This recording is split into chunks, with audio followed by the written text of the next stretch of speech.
창원 LG는 이번 경기에서 프런트코트의 우위를 확실히 살릴 수 있는 구조를 갖췄다. 아셈 마레이는 페인트존에서의 위치 선정과 리바운드 장악 능력이 리그 정상급이며 강한 피지컬을 바탕으로 골밑을 완전히 장악한다. 그는 오펜스 리바운드 이후 세컨드 찬스 득점까지 마무리할 수 있는 핵심 카드로 팀 공격의 흐름을 안정시킨다. 칼 타마요는 외곽과 인사이드를 오가며 상대 빅맨을 끌어내고 스크린 이후 롤인 타이밍이 탁월해 공격 전개에 활력을 불어넣는다. 유기상은 코트 전역을 넓게 활용하며 미드레인지에서 템포를 조율하는 역할을 맡고 있다. 이 세 명이 만들어내는 하이로우 밸런스는 LG가 페인트존을 중심으로 경기를 지배할 수 있는 결정적 요인이다.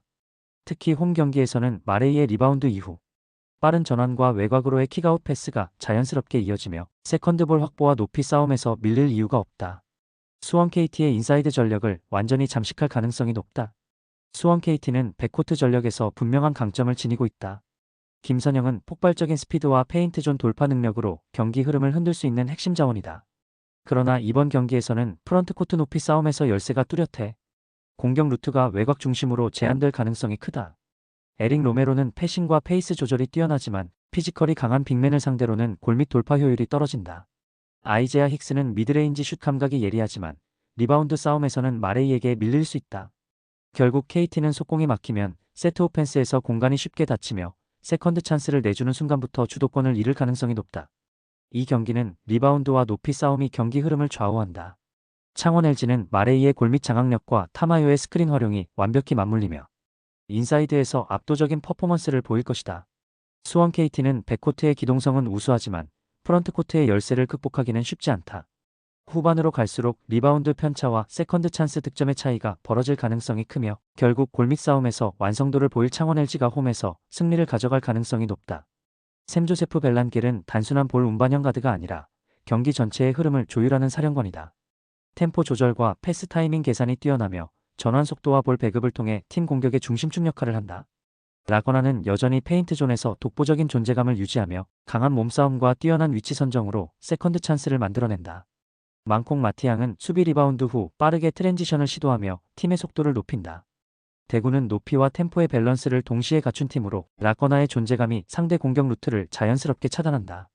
백투백 일정이지만 순간 집중력과 흐름 전환 능력이 좋아 체력 손실을 최소화할 수 있다. 결국 이번 경기는 집중력 싸움이 될 가능성이 크다. 이정현은 여전히 외곽슛에서 위력을 보여주고 있지만 나이트와 캔바오가 이루는 페인트존 수비의 연계는 불안하다.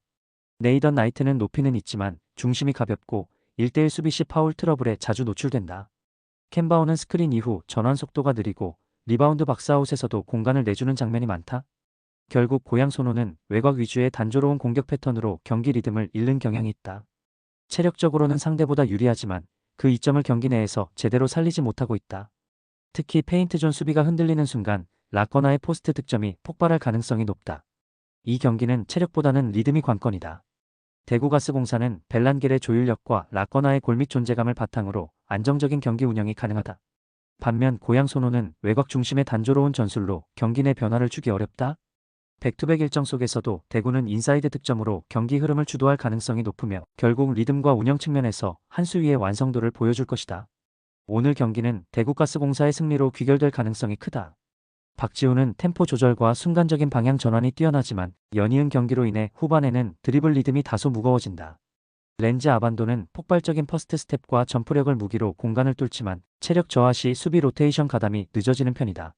조니 오브라이언트는 인사이드에서 강한 몸싸움과 리바운드 장악력을 보여주지만 백투백 일정 속에서는 중심이 흔들리며 미스매치 수비 대응이 느려지는 모습을 보인다.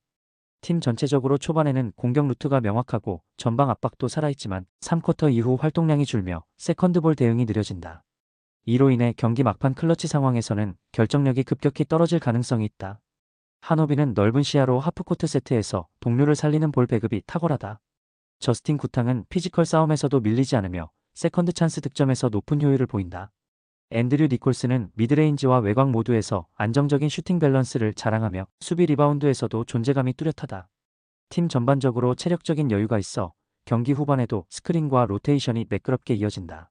특히 구탕과 니콜슨의 인사이드 듀오가 리바운드 싸움을 주도하며 공격 흐름을 안정적으로 이끈다. 이 경기는 결국 체력과 내구력의 싸움으로 요약된다. 안양정 관장은 초반에는 홈의 분위기를 타고 공격이 살아날 수 있지만 백투백 피로가 누적되면 3쿼터 이후 집중력이 급격히 떨어질 가능성이 높다. 반면 서울 삼성은 니콜슨과 구탕이 리바운드를 장악하며 후반 주도권을 잡을 가능성이 크다. 여기에 한호빈의 안정적인 템포 조절까지 더해진다면 경기 후반부에는 차이가 더욱 벌어질 것이다. 결국 체력 격차가 승부를 가를 경기로 완성도와 집중력 면에서 앞선 서울 삼성이 승리를 거둘 가능성이 높다.